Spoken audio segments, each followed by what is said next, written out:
Good afternoon student. आज हम पढ़ते हैं कर्नाटक के बारे में। किसके बारे में? आज हम पढ़ेंगे कर्नाटक के बारे में। तो स्टूडेंट, आज कर्नाटक के बारे में आप लोगों को पूरा इतिहास जानने के लिए उत्सुक हो। ठीक है, कर्नाटक का सबसे पुराना नाम क्या है, कर्नाटक कैसे बसा था और कर्नाटक के बारे में आप क्या जानते हो, कमेंट में प्लीज़ इसके बारे में आंसर दे दीजिए। ठीक है, अगर आप लोग को आता है, नहीं आता है तो आप लोग क्या कीजिए, कर्नाटक के बारे में आज हम करेंगे, इनके इतिहास के बारे में आज हम पढ़ाएंगे आपको।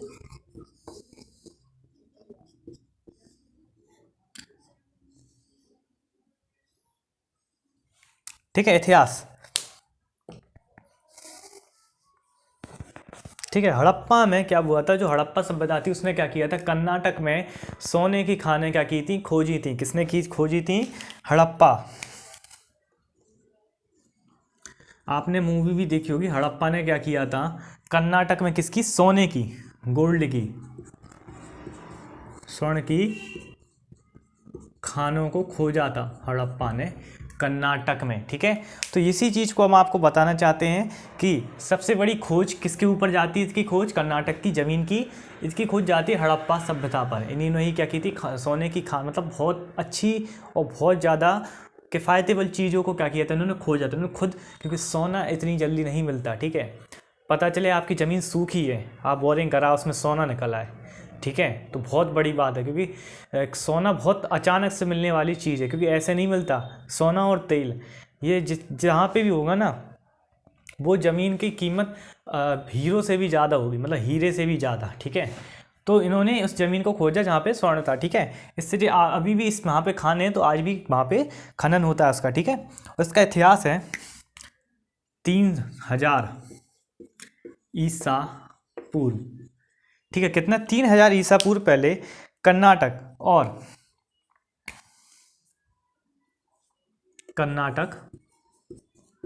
और जो एक सिंधु सभ्यता थी। ठीक है, तो इनके बीच क्या होते थे, संबंध अच्छे थे। उसका सबसे पुराना नाम ही इनका क्या है, कर्नाटक, इनका सबसे पुराना ही नाम है। सिंधु घाटी सभ्यता के बीच क्या थे, संबंध थे। इस चीज़ को बताया गया है, सभ्यता के बीच क्या थे, संबंध थे। 3000 ईसा पूर्व इस चीज़ का उल्लेख है। विश्वास था, मतलब एक दूसरे को इन पे विश्वास से था, मतलब कि अच्छे से ज़्यादा संबंध थे इनकी। ठीक है, फिर यहाँ पे क्या हुआ, तृतीय कौन सी? तृतीय शताब्दी ईसा पूर्व और ईस्वी में आप लोग अंतर समझते हैं। इस चीज़ के बारे में बताना जरूरी नहीं समझते हम, क्योंकि हमें पता है कि आप लोग समझदार हो। नहीं पढ़ा हो तो आप लूसेंट की वीडियो में देख लीजिए, उसमें आपको पता चल जाएगा। तो क्या हुआ था, कर्नाटक जो था मौर्य वंश के अधीन था। ठीक है, और पहले यहाँ नंद वंश के अधीन था। किसके अधीन था? सबसे पहले ये था नंद वंश के, पहले था नंद वंश के। सोने की खदानों में खुदाई करते थे। आपने अगर चंद्रगुप्त मौर्य देखा होगा तो इसके बारे में आपको बहुत अच्छी चीज़ मिलेगी। ठीक है, तो पहले ये नंद वंश के अधीन था। फिर नंद वंश में जो क्या बोलते, मौर्य वंश के जो शासक थे, तो उन्होंने क्या किया था, नंद वंश को ख़त्म करके चंद्रगुप्त मौर्य उस पर बैठ गए, तो उन्होंने सोने की खदानों पर कब्जा कर लिया था। ठीक है, और इसके बाद क्या हुआ, मौर्य वंश के राज्य के अधीन हो गए। किसके? मौर्य वंश के अधीन, मतलब ये बहुत टाइम तक रहा। और यहाँ पे सबसे ज़्यादा अशोक के अधीन रहा, मतलब कि मौर्य वंश से सबसे ज़्यादा शासक अशोक सम्राट तक, मतलब इन्होंने अच्छे तरीके से यहाँ पर अपना खनन किया और बहुत सारा सोना का यूज़ किया। ठीक है, फिर क्या हुआ, धीरे धीरे सप्तवाहन वंश आया। जब धीरे धीरे मौर्य वंश का क्या हुआ, पतन हुआ, तो सप्तवाहन वंश क्या हुआ, वहाँ पर आया। उन्होंने बोला कि अब क्या करेंगे, हम 4वीं शताब्दी में क्या हुआ, इसका पतन, इसका वो मिलता है, उल्लेख मिलता है कि इन्होंने 4वीं सदी में मौर्य वंश के पतन होने के बाद इन्होंने क्या किया, वहाँ पर अपना अधीन किया। और इसके पतन होने के बाद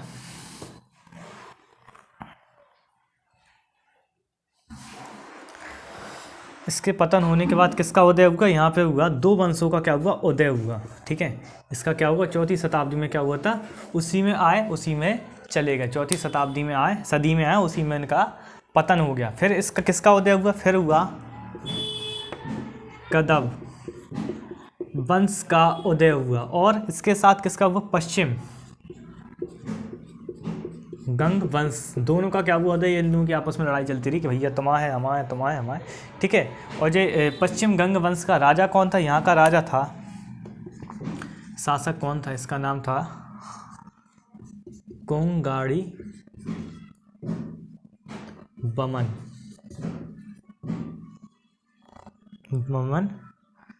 माधव। कब आया था जी? 350 ईस्वी में। यहाँ की कैपिटल इन्होंने क्या रखी थी? और इन्होंने अपनी यहाँ की जब राज्य कर लिया था तो इन्होंने अपनी कैपिटल को भी क्या किया था? तालकाड़ा क्या रखी थी? अपनी कैपिटल को रखा था। पश्चिम गंग वंश है जिसके बारे में हमें पता होता है, उसके बारे में हम आपको बताएंगे। और कदम वंश ने क्या किया था? यहाँ पे एक इस स्थापना, कदम वंश की स्थापना किसने की थी? यहाँ पर आधा आधा बांट दिया होगा, तुम भी जियो हम भी जिए। बहुत अच्छा नियम होता था ये पहले, स्थापना। ठीक है, तो इसकी स्थापना की थी मयूर शर्मा ने। किसने की थी? मयूर शर्मा। शर्मा लोगों को उल्लेख मिल गया, ठीक है, बहुत शर्माते थे तभी तो उन्होंने अपना वंश बना लिया। कब की थी? 345 ईस्वी में। तो आप सोचोगे पहले जे आए उसके बाद जे आए, ठीक है, 5 साल इनका राज चला, फिर उसके बाद जे आए। इन्होंने अपनी कैपिटल को किसको ना? बनारसी, बनवासी को क्या हुआ? उन्होंने अपनी कैपिटल बनाया। मतलब कि सोचने वाली बात है कि 5 साल सिर्फ राज किया, उसके बाद जे पतन हो गया। इसके बाद इन्होंने इनका कब्जा लिया कि भैया आ जाओ, हमारा हो गया जी राज, आज हम इसके राजा हो जाएंगे, ठीक है, आज से हम इसके राजा आएंगे, ठीक है। फिर इसके बाद क्या होता है? इसका उल्लेख, इन चीज़ों का उल्लेख कहाँ मिलता है? हम ये भी आपको इसमें क्या करेंगे? बताएंगे। थोड़ा सा मिटा लें।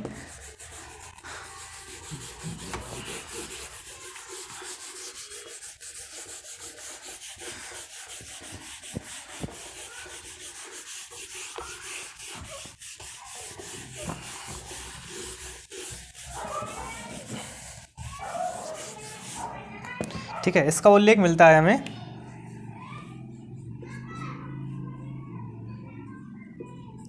हलमदी शिलालेख और बनवासी। ठीक है, इन दोनों में क्या मिलता है? इसका उल्लेख मिलता है, बनवासी में मिलता है। और ये किस चीज़ पे उल्लेख मिलता है? ये 5वीं शताब्दी में या 5वीं सदी में, ठीक है। क्या होता है? इनका उल्लेख मिलता है। और ये ताम्र मुद्रा पर, तांबे की मुद्रा, ताम्र मुद्रा, ठीक है, मुद्रा ही है। ताम्र मुद्रा पर क्या मिलता है? कन्नड़ भाषा में प्रमाण मिलता है। कौन सी? कन्नड़ भाषा में क्या मिलता है? इसका प्रमाण मिलता है कि कौन कौन से राजा आए थे, किस किस ने यहाँ पे राज किया, ठीक है। तो ये होगा हमारा जो मॉडर्न हिस्ट्री आने वाली है। जो हिस्ट्री थी जिनकी ओल्ड हिस्ट्री थी, अब आएगी मॉडर्न, आधुनिक कर्नाटक। नेक्स्ट हेडिंग डालेंगे इसी के अंतर्गत, आधुनिक कर्नाटक, ठीक है। हम पढ़ेंगे अब आधुनिक कर्नाटक के बारे में, ठीक है। अब सबसे बड़ी बात ये आती है कि आप लोग वीडियो को लाइक शेयर और चैनल को सब्सक्राइब कर लीजिए, ठीक है। आज हम किसके बारे में पढ़ेंगे? हम पढ़ेंगे कर्नाटक। कौन से? आधुनिक कर्नाटक। मतलब कि देखिए 3 टाइप की हिस्ट्री होती है, एक होती ओल्ड, एक होती मिडिल, एक होती मॉडर्न, ठीक है। तो हम पढ़ेंगे मॉडल। जो मिडिल थी वो हो गई, जो ओल्ड थी वो भी आपको शुरुआत में इसकी बता दी, ठीक है। अब आधुनिक कर्नाटक में क्या होता है? ये स्टार्ट होता है 990 से 1210 ईस्वी तक। क्या हुआ? इसके अंतर्गत चोल वंश के एक राजा थे। कौन से? चोल वंश के क्या थे? एक राजा थे जिनका नाम था राजा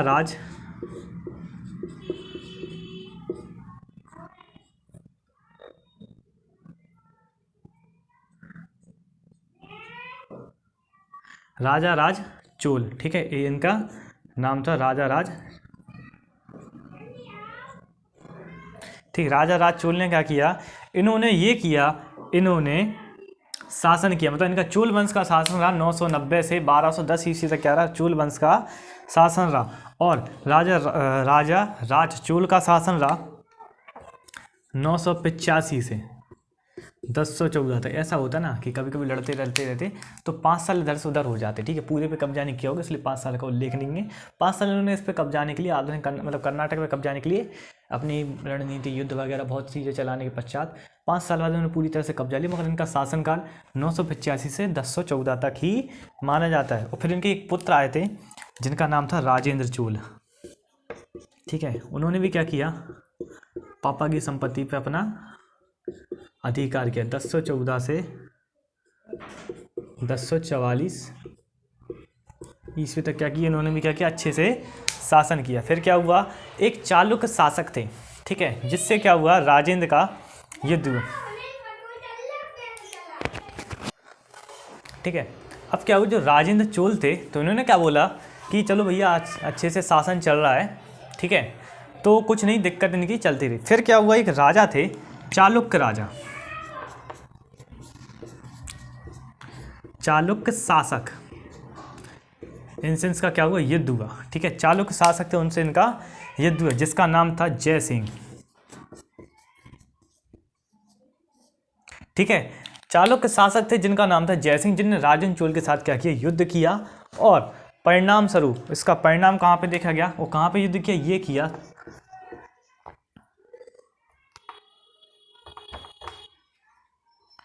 ये किया तुंगभद्रा नदी पर, ठीक है। तुंगभद्रा नदी की सीमा पर ऊपर नहीं कर सकते, ठीक है।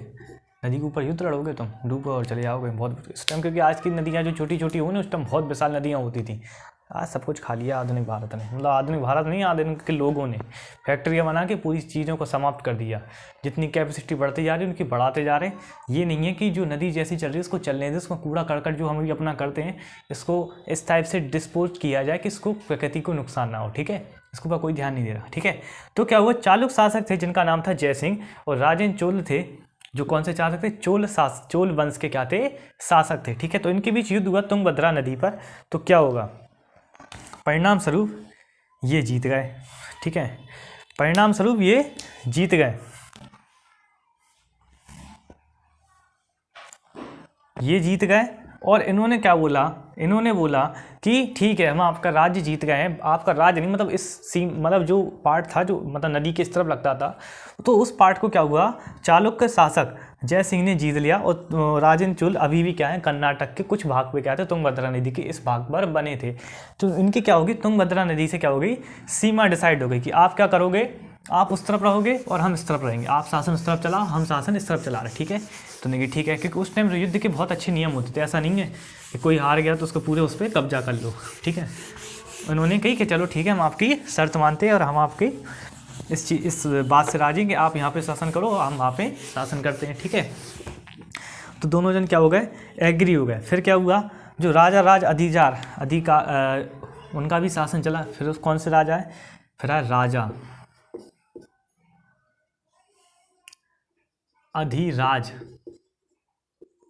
राजा अधिराज चोल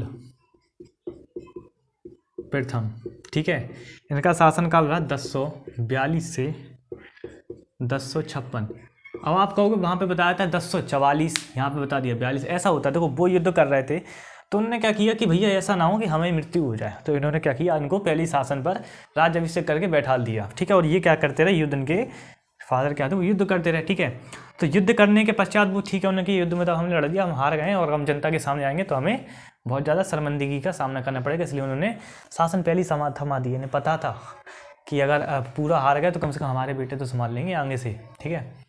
तो इन्होंने क्या किया, शासन कंटिन्यू किया और ज़्यादा शासन नहीं कर पाए ये, क्योंकि इसके बाद फिर इनका पुत्र आ गया तो उस टाइम ज़्यादा वो हो जाते थे।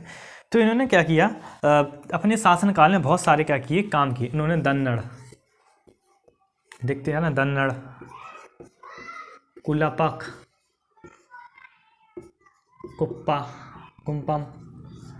कुप्पम, ठीक है, और काम्पियल्ले, तुर्क, ठीक है। और अपनी कैपिटल को क्या कर लिया, कल्याणी। इनकी कैपिटल क्या थी, चालुक्य की कैपिटल। जो चोल थे इन्होंने चालुक्यों की कैपिटल को छुड़ा लिया, देखना क्या किया, चालुक्यों की कैपिटल थी कल्याणी, उसको क्या कर लिया इन्होंने, जीत लिया। मतलब इन राजा ने क्या किया, इतने युद्ध लड़े कि इन्होंने क्या किया, इनने दन्नड़ कुप्पा जो एरिया थे, तुर्क थे, एरिया थे, उनको क्या कर लिया इन्होंने, जीत लिया। और अपनी कैपिटल मतलब चालुक्यों की कैपिटल को भी छीन लिया इन्होंने, कल्याणी को छीन लिया और उसको क्या कर लिया, अपने अधीन कर लिया गया। ठीक है। उसी बीच क्या हुआ, जैसे ये जब युद्ध लड़ रहे तो 56 में ये युद्ध लड़े। ठीक है। तो इन्हें पता था कि ऐसा ना हो कि हमें मृत्यु हो जाए, तो इन्होंने राजेंद्र चोल सेकंड को क्या कर दिया, गद्दी पर बैठा दिया 1953 से 1900 इनको बैठा दिया 1953 में, मतलब 3 साल और राज चला था ये, इन्होंने बैठा दिया। ठीक है। और इसके बाद इनकी कहानी क्या होगी, ख़त्म हो गई। फिर से राजेंद्र चोल के बाद इनका शासन का कहीं उल्लेख नहीं है, क्योंकि ये लोग इतनी बुरी तरह से हारे थे। इनका एक युद्ध था जिसमें ये हारे थे किसी दूसरे राज्य से, तो इनका उल्लेख नहीं है। इनके द्वारा बताया कि इन्होंने अपनी मतलब अपने राज्य को कहीं और शिफ्ट कर लिया था, और जो चालुक्यों की देवी थी तो उनकी प्रतिमा और बहुत सारा सोना चांदी लेकर ये किसी और जगह क्या हो गए थे, चले गए थे। इनका आज भी उल्लेख नहीं है इनका। ठीक है, कहीं पे भी इसका उल्लेख नहीं है।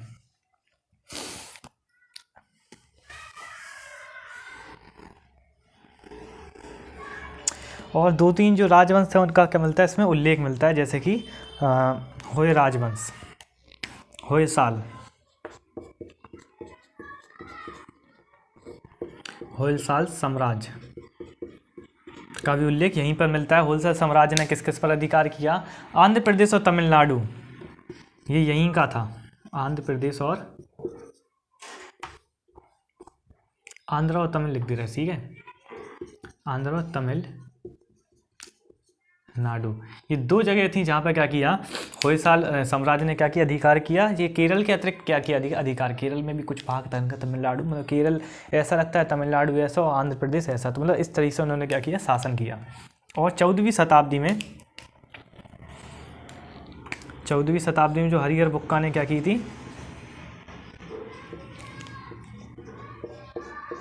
ये दोनों क्या थे, भाई थे, जिन्होंने क्या किया था, विजयनगर साम्राज्य की क्या की थी, स्थापना की थी, जो आज किस नाम से जाना जाता है, बेल्लरी जिले के नाम से जाना। ये कुछ छोटी छोटी चीज़ें हैं जो हम आपको बता देते हैं। ठीक है। फिर एक युद्ध हुआ था यहाँ पे जो इम्पोर्टेंट है, तालीकोट का युद्ध, तालीकोट के युद्ध। ठीक है। ये विजयनगर और इस्लाम विजयनगर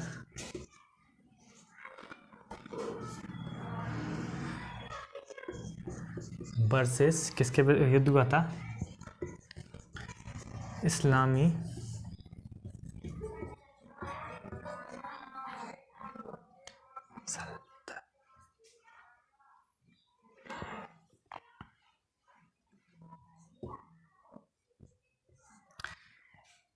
सल्तनत लिखना था, सही तो है, सल्तनत नहीं ठीक है। इस्लामी सल्तनत के बीच क्या हुआ था, युद्ध हुआ था जिसमें विजयनगर क्या हो गया था, हार गया था। और क्या हुआ था, ये पूरी कर्नाटक का अधिकार किसका हो गया था, इस्लामी सल्तनत का क्या हो गया था, अधिकार हो गया था। इसके बाद 17वीं शताब्दी में इस पर मुगलों ने क्या कर लिया था, अधिकार कर लिया था। बस ये पॉइंट लास्ट था इसका इतिहास का, और आगे बताते हैं। क्या कर लिया था, अधिकार कर लिया था पूरे केरल पर, क्या कर लिया, कर्नाटक पर क्या कर लिया था, अधिकार कर लिया था। जिसके पश्चात यहाँ पर क्या होगा, तो फिर अंग्रेज आए। फिर आपको पता ही है, अंग्रेजों एक राजा हुआ करते थे औरंगजेब, राजा नहीं सॉरी शासक औरंगजेब, उन्होंने किया था इस पर अधिकार। युद्ध बहुत से लड़े ने पूरा।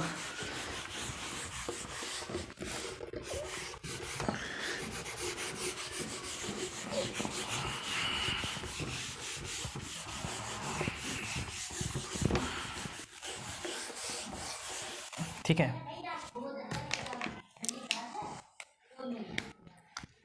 इसकी कैपिटल जो इम्पोर्टेंट पॉइंट है वो थोड़ा सा लिखना जरूरी है, जनसंख्या,